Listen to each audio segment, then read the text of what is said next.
This morning we'll be in the book of Isaiah, chapter 13. Last week in chapter 12 we read a psalm, and it was a psalm of praise, a psalm of glory, a psalm of thanksgiving, of hope, of rejoicing. And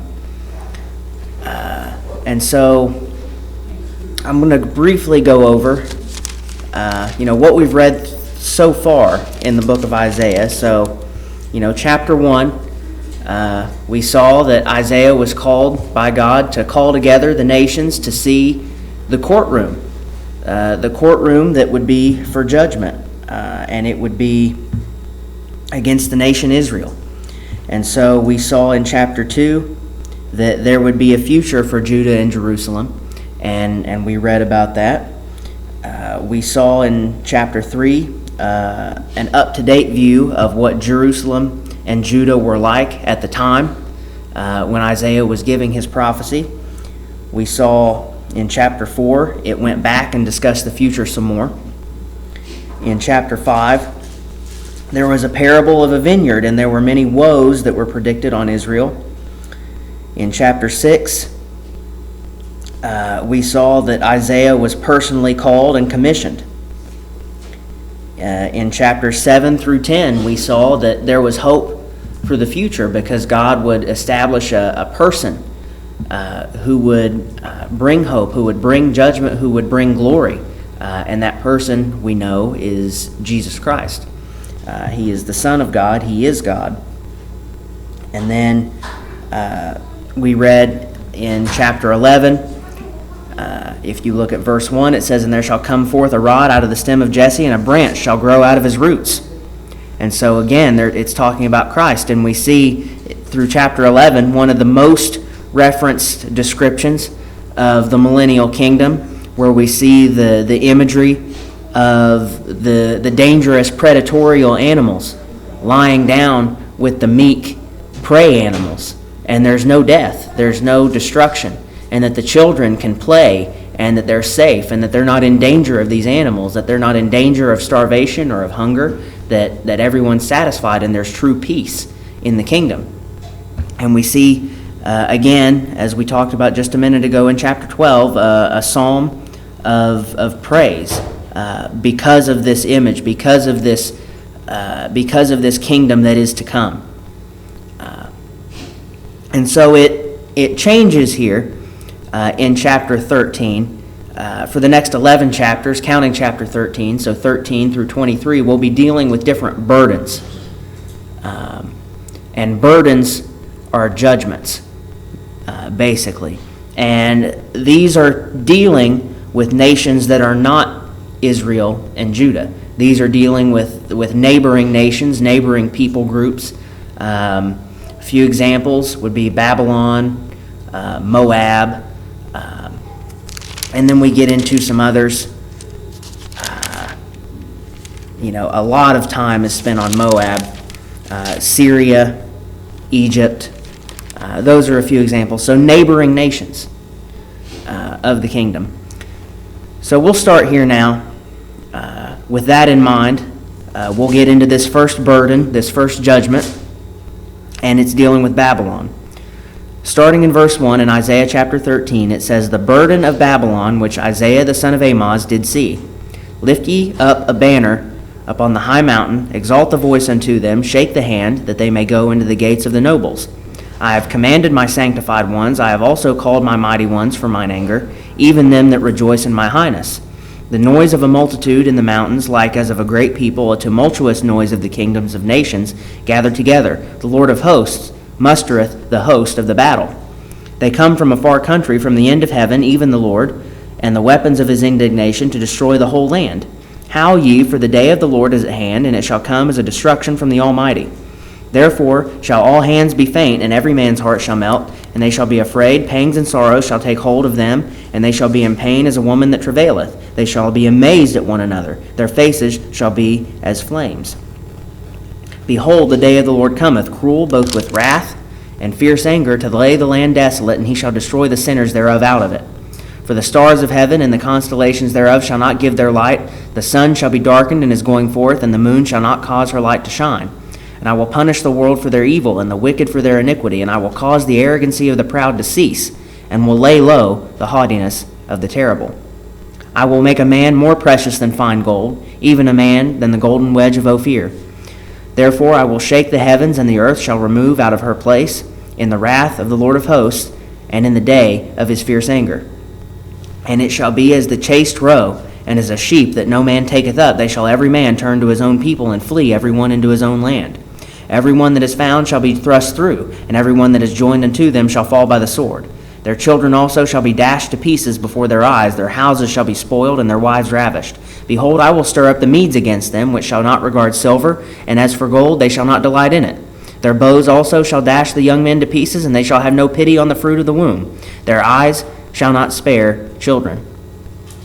And Babylon, the glory of kingdoms, the beauty of the Chaldees' excellency, shall be as when God overthrew Sodom and Gomorrah. It shall never be inhabited, neither shall it be dwelt in from generation to generation, neither shall the Arabian pitch tent there, neither shall the shepherds make their fold there. But wild beasts of the desert shall lie there, and their houses shall be full of doleful creatures, and owls shall dwell there, and satyrs shall dance there. And the wild beasts of the island shall cry in their desolate houses, and dragons in their pleasant places, and her time is near to come, and her days shall not be prolonged. So there's some very vivid imagery here of death and destruction and mayhem and judgment. And so one of the running themes that I want you to understand in chapters 13 through 23 is there is going to be these horrible judgments that we read about. But something I do want you to keep in mind is that some of these have already been fulfilled. In basically every nation that we read about, some of the judgments will have already taken place. And we'll talk about some of those as we go through. Some of them have yet to take place. And so there's judgments that have already happened, there's judgments that are yet to happen. It's very familiar. We deal with that all the time when we read about Israel and Judah. All the time when we read about them, we've read about judgments that God has already carried out toward them, and judgments that have yet to come out, judgments that will occur, I believe, many of them during the tribulation period. Judgments that took place from 1939 to 1944. Judgments that took place at AD 70. Judgments that took place in BC 400 or so. Judgments that took place even further beyond that into history. Many of them have already taken place. Many of them have yet to occur. Keep that in mind. So it says in verse 1, the burden of Babylon, which Isaiah the son of Amoz did see. And so this is about Babylon. Now, we've read a lot about Assyria so far in the book of Isaiah, and we've talked a lot just in general study about the nation of Assyria, and we've discussed lots of history about Assyria. The book of Jonah regarding Nineveh is all about Assyria. He's sent to Nineveh, the capital of Assyria. And then we see the book, I believe, of Nahum is also directed toward Assyria as well. And so Assyria is this great nation. And they ended up conquering, we've said multiple times, the 10 northern tribes. And they spread them all out into all the areas they'd conquered throughout Mesopotamia. Mesopotamia being the general landmass around the Tigris and the Euphrates rivers. Those were it's also called the Fertile Crescent of the Middle East. It's one of the only places in the Middle East around the Tigris and the Euphrates rivers that you can grow crops, that you can establish settlements, that you can eke out a life for yourself that isn't somewhere desertous. Anywhere else in the Middle East that you go, other than that Fertile Crescent, it's going to be desert. It's going to be a place where mostly only these desert-dwelling shepherd-like nomad tribes live. They follow, they have these animals that they keep with them, but usually they're following other types of animals that dwell in the desert in order to live. Much like the Native Americans that lived on the Great Plains. If you go over there to Texas and Oklahoma, you can sometimes go hundreds of miles without running onto a river. There's no water. for a lot of the space and the expanse of that land. How did they survive on the Great Plains? They followed the animals. They followed the bison. Same difference in the Middle East. You had these nomadic tribes that followed God's creation in order to figure out where they needed to go, how they needed to live, and what they needed to do. And that was passed down from generation to generation to generation. But the Assyrians made a good use of this Fertile Crescent. They conquered a lot of that land. They conquered a lot of Mesopotamia. They were a very warlike, proud people. But God placed judgment on them, and he placed judgment on them through, does anybody remember? Babylon. Babylon was the next nation.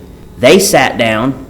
Actually, I believe Babylon was just off of the river Kibar, which was one of the tributaries of the Tigris and Euphrates rivers. And it was a very glorious city. I think one of the 7 ancient wonders of the world might have been the Hanging Gardens of Babylon. I don't remember all the 7 ancient wonders of the world, but I think that was one of them. And it was they would have these rooftop gardens, and it was just this beautiful sight to behold. When you were in the middle of this desert and you would get close to Babylon, you would get close to these rivers, you could see from miles away this lush greenery on top of this city, and you just think it was something out of a storybook. It was something that was just a sight to behold for these desert-dwelling people whenever they'd come upon this glorious, luscious city that had all this plant life in it. And it was a city that, God allowed to flourish, and he allowed it to see success, even though, in spite of the fact that they were a pagan people, the same as the Assyrians, the same as the Canaanites, the same as the Egyptians. Specifically, when you talk about the Mesopotamian peoples, those being the Babylonians, the Assyrians, the Moabites, the Ammonites, the Canaanites, all the people that lived in the Fertile Crescent, all the people that lived in that part of the Middle East where you could actually grow things, they all had the same religion. I've talked about that before. Their languages were very similar. Even though there were technically different languages, they could converse with one another because their languages were so similar. Just like the Hebrews could converse with everybody, even though they were a little bit different languages, they were all Semitic languages. They were all descendants of Shem. And so they all had fairly similar languages at the time, and they could, with some work, understand one another, even though they grew up and had never met one another before, even though they spoke different languages. Their languages worked together so that they could understand. And they all worshiped the same gods. But they lived in different places, and so they saw themselves as different kinds of people, and so they fought wars with one another, and Babylon ended up being the most successful. Babylon ended up, and it's not just by chance. God allowed that to happen. He allowed that to happen through judgment of Assyria. Assyria was the top dog for a really long time. Babylon took over. And so this is what we're seeing, a transition of focus from Assyria to Babylon. Because remember, it wasn't Assyria who ended up capturing the southern tribes of Judah and Benjamin. Assyria had already been defeated by that time. And it was Nebuchadnezzar's people, it was the Chaldeans from Babylon who ended up taking that land, and who God allowed, through his judgment of his people, to take that land and to sack it. But we're seeing here judgment on those particular people. So it says, "The burden of Babylon, which Isaiah the son of Amoz did see, lift ye up a banner upon the high mountain, exalt the voice unto them, shake the hand that they may go into the gates of the nobles. I have commanded my sanctified ones, I have also called my mighty ones for mine anger, even them that rejoice in my highness." And so God has decided that he's going to call a group, he's going to call a troop, he's going to call an army. He says, "The noise of a multitude in the mountains, like as of a great people, a tumultuous noise of the kingdoms of nations gathered together. The Lord of hosts mustereth the host of the battle." And here we see that term, the Lord of hosts, used. We've talked about this before. If you remember when Ron studied through the names of God, one of these is the Lord of Hosts. And that's got a connotation of a military, of a conquering, of victory, of this very direct sense of I'm going to win, and you are going to lose, and it's going to be mine. That's the kind of attitude that you see whenever God is referred to as the Lord of Hosts, because He is the Creator. He is the one who's all-powerful. He is the Almighty. And that's what it says here in verse 5 and 6. It says, they come from a far country, from the end of heaven, even the Lord, and the weapons of His indignation to destroy the whole land. Howl ye, for the day of the Lord is at hand. It shall come as a destruction from the Almighty. And so, God is going to lead the army Himself. Now, that's not necessarily a reference to things that have yet to pass, because you could make the argument that, well, God led the Jews in battle many times in the Old Testament. Even though Joshua may have been the commanding general, God led that army. He didn't lead it at Ai the first time because they didn't allow Him to. They didn't seek Him. They didn't pray. But He led it at Jericho. And He led it for many years as they went through that land, conquering it, taking it back, getting the inheritance for each tribe. He led the armies. And in all of those cases, Jesus was not necessarily incarnate, leading them physically, but God led those armies. And so some of these things have happened in which God led nations to destroy Babylon. In fact, I believe Babylon came up against Egypt, and Egypt ended up eventually fighting them, and Babylon destroyed Egypt and went down, and they tried to completely take it over. But Babylon eventually was destroyed. The Chaldeans were taken over by the Medes, which were cousins of the Chaldeans. The Medes took over. We see in the book of Daniel that it switched. Nebuchadnezzar was in charge, and then it fell to Belshazzar, his son. Belshazzar was the one who saw the writing on the wall, paid it no mind. And then the Medes came in. Now, when the Medes came in and took it over, this is something that is of some contention between historians. Was it a very bloody battle? Was it something that would have been that would have equated to the imagery that we read about so far in this chapter? I personally believe that when the Medes took over, it was actually a fairly swift endeavor. It didn't take a lot for them to get into Belshazzar. There may have been some light violence here and there, but what we read about of the children being dashed to pieces before their eyes and the houses being spoiled in verse 16, that wasn't necessarily done by the Medes, and we'll get into that when we make it further into this chapter. But the Medes were a people who they had kind of been under the control of the Chaldeans. They came out and they decided to reverse it, and that's exactly what they did. And so Babylon ended up,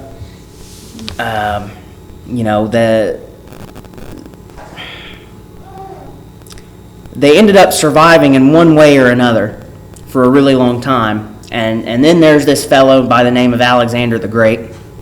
We've talked about him before. I don't think he was so great myself.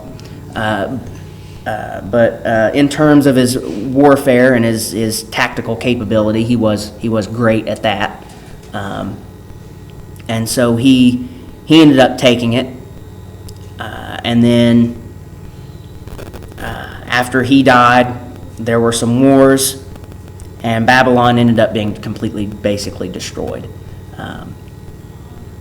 So some of these things have happened as far as when Alexander the Great came in. There was a lot of warfare. There was a lot of terrible things that happened to those people, but it was done out of judgment.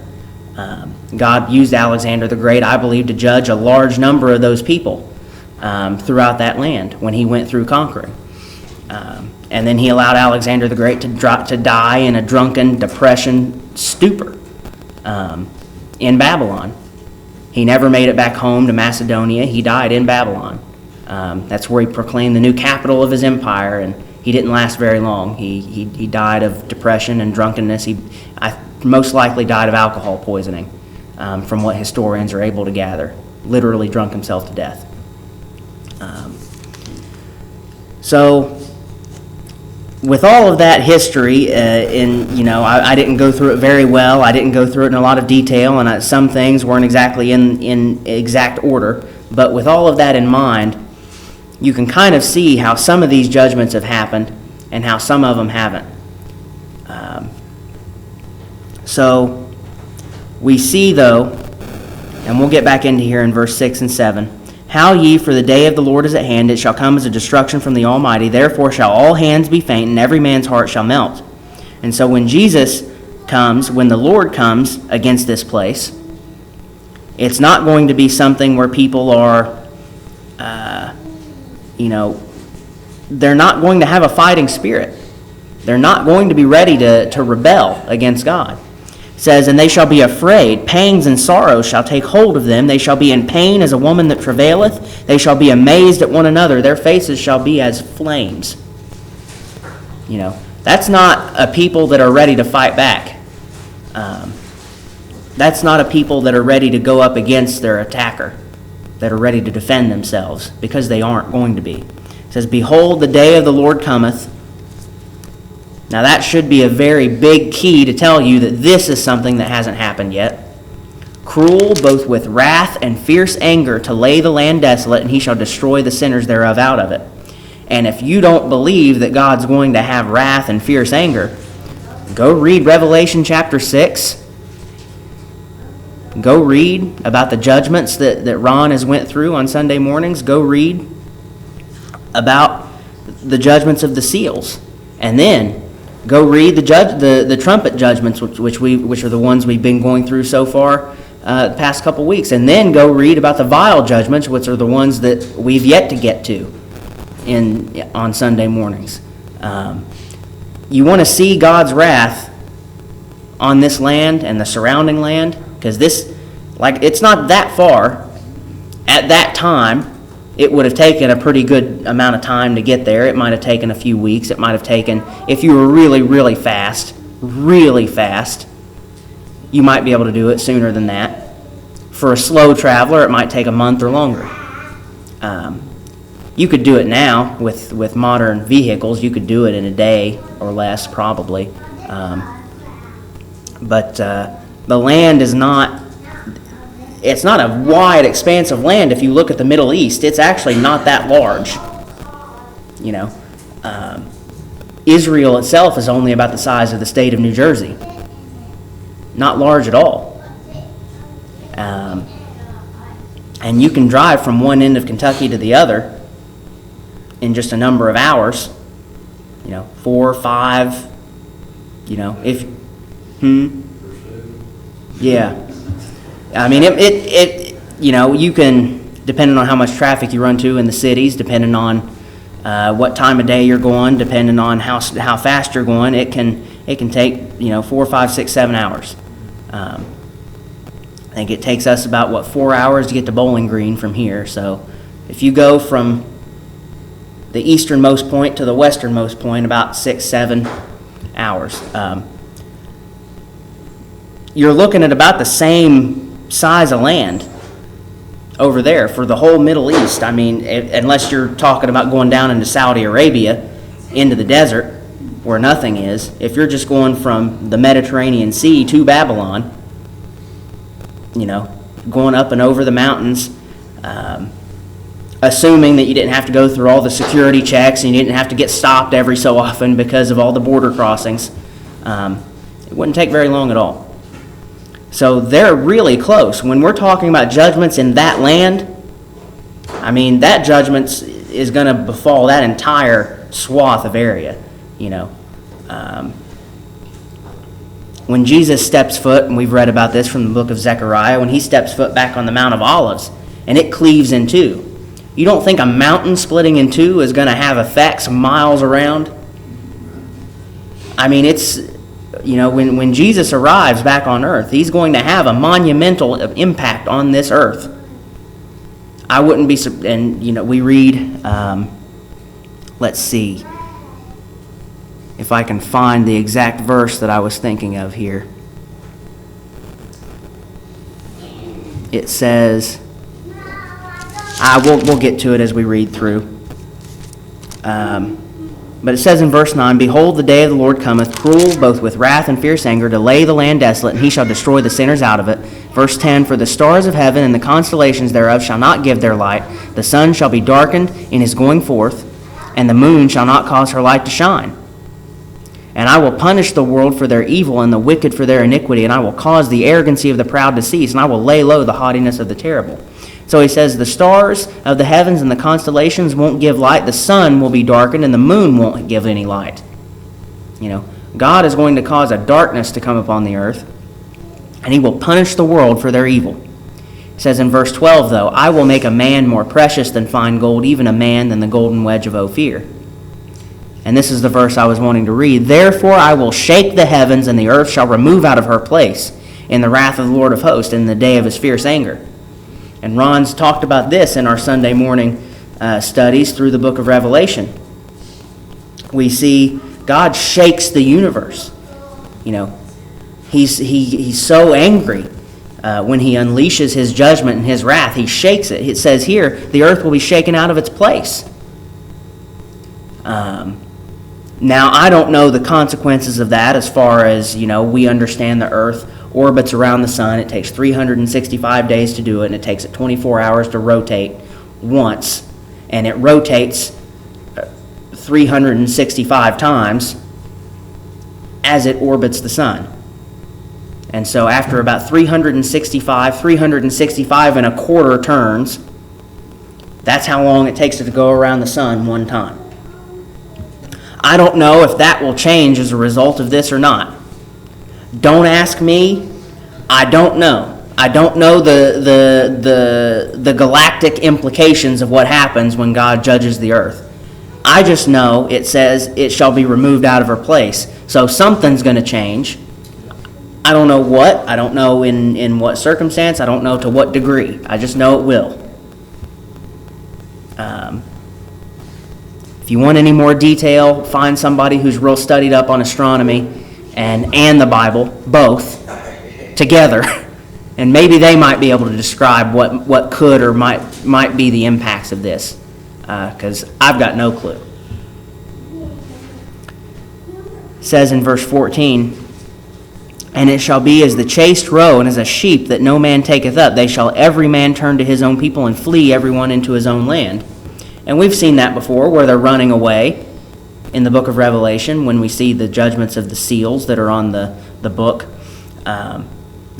We get to the point where they're running away and they want the rocks to fall on them and crush them. And because they don't want to deal with the judgment, they're afraid. And they just wish, they're in their little hidey holes in the mountains, and they just wish the rocks would either come and fall on them or fall and block the entryway to their cave or wherever that they're hiding, so that way they'll be, by themselves alone, so they can't be found. That's their reasoning. That's their logic. Either kill me or hide me so I can starve to death, because I don't want to run into whatever is following me, and that whatever is Jesus whenever he returns to the earth. It says in verse 15, "Everyone that is found shall be thrust through, and every one that is joined unto them shall fall by the sword. Their children also shall be dashed to pieces before their eyes. Their houses shall be spoiled, and their wives ravished." In verse 17, "Behold, I will stir up the Medes against them, which shall not regard silver, and as for gold, they shall not delight in it. Their bows also shall dash the young men to pieces, and they shall have no pity on the fruit of the womb. Their eyes shall not spare children." And so I said that I don't think there was a lot of stuff that goes on when the Medes take over the city. The reason why I say that isn't because I think they did it very peacefully. It's because I think they did it very quickly. And so this is something that happens. whenever in history, whenever the Medes take over Babylon. We do see that there was some violence, but they just did that on basically in a straight line march toward Belshazzar. And, they didn't go out of their way to take the whole city. It says here, which shall not regard silver, and as for gold, they shall not delight in it. They didn't take a lot of time to go plundering the entire city whenever they attacked it. They had a one-track mind, and they basically just destroyed anything that was in their path. And so it didn't take them very long to get from point A to point B to where Belshazzar was, to kill him and take the city. And so, again, like I said, that's a point of contention between historians. Some think that there wasn't any bloodshed. Some think that there was massive bloodshed. I think that there was minimal bloodshed. They just destroyed what was in their way. They didn't go, because Babylon was a very large, expansive city. They didn't go around the whole thing. They went in, they went to the palace, they took it over. That was it. That's the way I understand it. I could be wrong too. I don't know. But from my understanding, from what I've read, that's the way I perceive it. So it says in verse 18, their bows also shall dash the young men to pieces, and they shall have no pity on the fruit of the womb. Their eye shall not spare children. They have no discrimination against whoever's in their way, though. If you're in the way and you're Babylonian, you're Chaldean, that's it. Yeah. You're subject to the judgment. You're subject to the wrath. You're subject to the death. And so here, this is something that may or may not have happened. In fact, it also may have happened and also may not have happened at the same time. And we'll discuss how that works.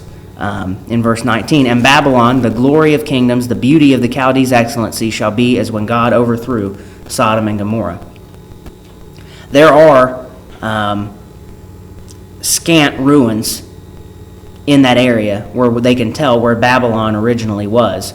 Saddam Hussein in the 90s built a village very near where these ruins are. They're not exactly on top of the ruins, but they're really close. And so there's people that live in this village that are really close to the ancient city of Babylon. If that gives you an idea of where it's at, it was in what we now know as modern-day Iraq and Iran, that section of the world. It says in verse 20, it shall never be inhabited, neither shall it be dwelt in from generation to generation, neither shall the Arabian pitch tent there, neither shall the shepherds make their fold there.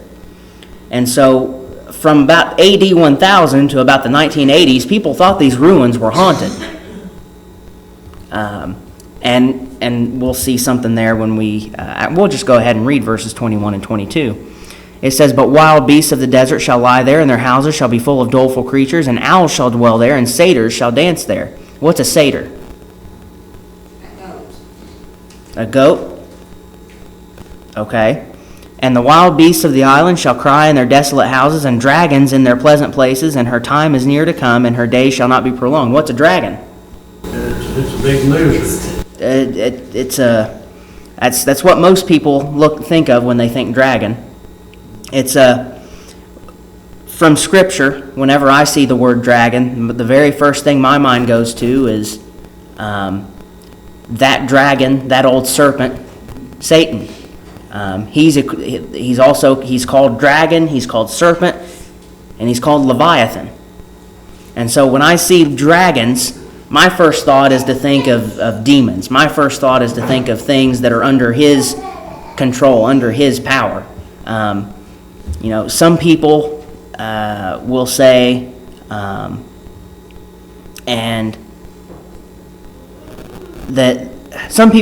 that dragons is actually a reference to dinosaurs. Whenever you read it in the Old Testament, whenever you see that word dragon, it's a reference to dinosaurs. Now, while maybe that might be true in one or two instances, maybe. I don't think so. They think Nimrod may have hunted out all the dinosaurs because he was known to be a great hunter. They think dinosaurs may have survived on the ark and then were carried forward, and then Nimrod destroyed them. That, I don't know. I personally don't think they survived the flood, but that's just me.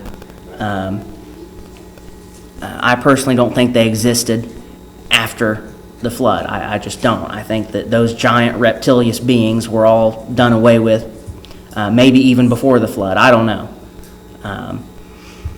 But this word dragon there, again, I think it refers to a demon. Now, that word satyr comes from the Hebrew word, and I'm going to butcher this, sair. And that word sair is usually translated as goat. But in 2 Chronicles 11:15 and in Leviticus 17:7, it's translated as devils. And so I have an idea that when Babylon was destroyed, it became a dwelling place for these demonic creatures, because demons do exist on the earth. As far as I'm aware, how else would have people have become demon possessed? When Jesus casts out demons from the man into the swine, and they run over the mountain. Well, they went from one place on this earth to another place on this earth. They seek places to dwell. They dwelled in that man, and then they dwelled in the pigs. And then when they killed all the pigs, they assumedly decided they found somewhere else. I assume they found somewhere else to dwell. But if they're here on this earth, they're somewhere. And so I think it's possible that they may have been there. And so I'm not somebody who believes in these paranormal experiences, like when you see people ghost hunting and they go into these old buildings and it's all trick photography. It's all, it's all just for entertainment purposes, just to and to get people gullible enough to believe it to watch. But they'll go into these buildings and they'll have like, oh, did you see that? Did you see that? We saw something. And they'll always talk in these real hushed, whispering voices.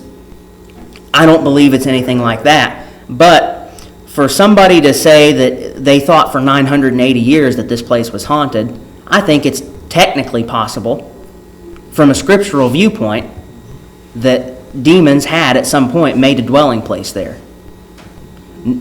Do I think that that's necessarily what's being described here? Not necessarily. I think it's a possibility, and it's one that I think is most likely the case. But I'm not going to die on the hill of saying that my interpretation of Scripture is absolutely perfect and everybody else is wrong on this particular case. So so then you might think, well, what happened to him whenever, we see Jesus coming back, and we see though that here there's, we see this stuff that already appears to have happened, and these demonic creatures say that they're demonic creatures. They're dancing here, they're making this their dwelling place. Well, what happened to him on the day of the Lord? In the day of the Lord? What happened to him when Jesus came back? Well, we're not going to read the whole thing. I'm just going to give you the chapter. Isaiah chapter 34. We've studied this multiple times, and we studied it kind of in depth when we went through our study of Edom, when we were going through Obadiah. In the land of, it's called Idumea, in Isaiah chapter 34, which is the land of Edom. There's this, it's like this great burning tar pit. It's almost like a picture of the lake of fire that exists in the millennial kingdom.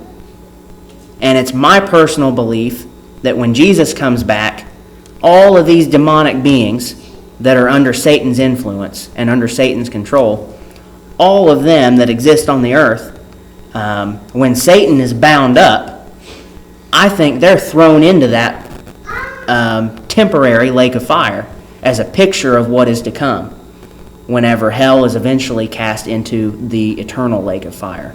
That's my own personal belief. I'm not going to go through and read all of the verses relevant to that this morning, but we've studied it multiple times so far.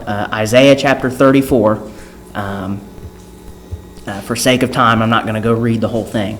And also for sake of time, I do want to bring this up, but I'm not going to read the whole thing, and I know we'll get there eventually, Lord willing. Revelation chapter 18. the discussion of the destruction of Mystery Babylon. Whenever we've read this chapter so far, specifically this chapter,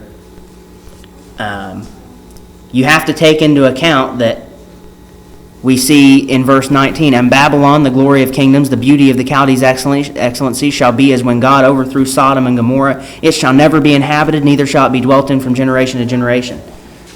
Some of that is true of the original city of Babylon, like I said.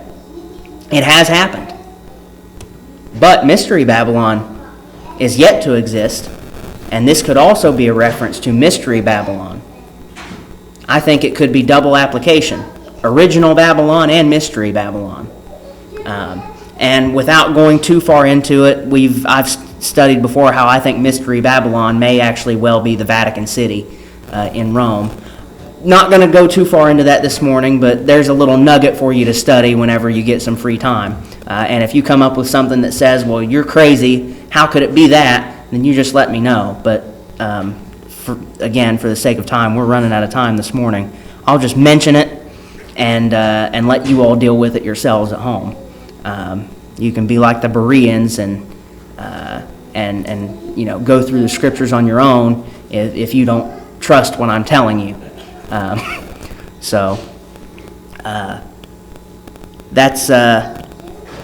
That's what I've got this morning for Isaiah chapter 13. There's a lot to go through there that, we could have spent a lot more time going through Revelation chapter 18. We could have dug into the book of Ezekiel some. We could have dug into a lot of things, but the ultimate destination there wouldn't have been that you would have known any more than what you know now. It wouldn't have been that I would have known any more than what I know now. Would have been that, well, these are possible ways of looking at Scripture, but ultimately, that they're possible. Some of them may be more likely than others, and I've already hit on them. We just didn't get into all the deep, discussions of each individual verse. There's plenty of time. We all ought to be studying on our own at home anyway. So, and any time that we've got time where I say, "Anybody got any questions?" Well, if you've studied at home and you found something that relates to anything we've studied in the book of Isaiah, that's what that time is for as well. It's not just questions about the chapter we went over. It's questions about anything in general that we've been studying that you've seen at home and you think, well, how does that relate? That's Isaiah chapter 13. Any quick comments this morning?